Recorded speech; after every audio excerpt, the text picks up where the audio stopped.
Благодарам, подпредседателе. Почитувана колешке Бети, ќе се потрудам да реплицирам во вашиот стилот на вашиот говор.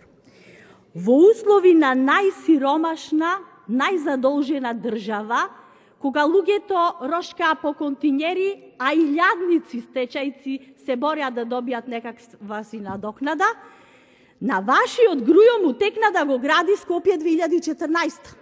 И шо мислите? Со чии пари градеше тој споменик воин на конј, кој кошта 10,49 милиони евра? Дали тоа го градеше со пари кои што ги имаше акумулирано во буџетот или се задолжи? Па сега вие ајде да направиме една споредба. Зошто со тие пари не изгради 2 училишта како Киро Глигоров во Капиштец? Доаѓаме од образование и треба да ни биде чест и задоволство да гласаме за закони во кои што државата се задолжува не за споменици, за училишта, туку за енергетско ефикасни институции, односно општински училиштата се основните и средните училишта се општински згради. Значи, морам да ви кажам дека навистина ме чуди како можете вие да бидете против вакво нешто. Вие кои што сметам дека знаете во какви услови ги оставивте училиштата по општините.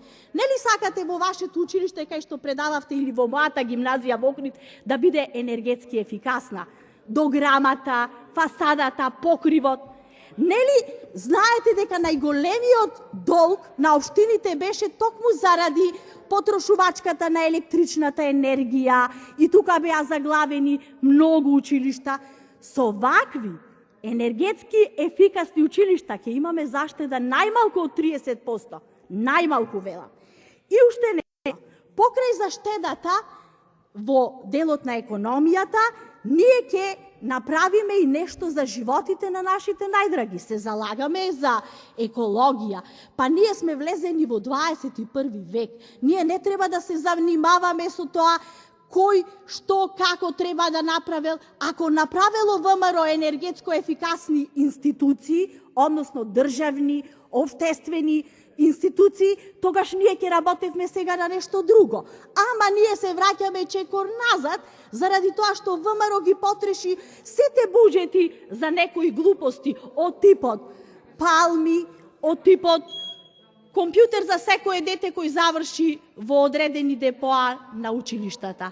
Значи, колешке, дајте, направете една компарација, рачунам дека добро резонирате и ќе сватите дека ова е навистина еднаш задолжување во интерес на граѓаните. Ви благодарам.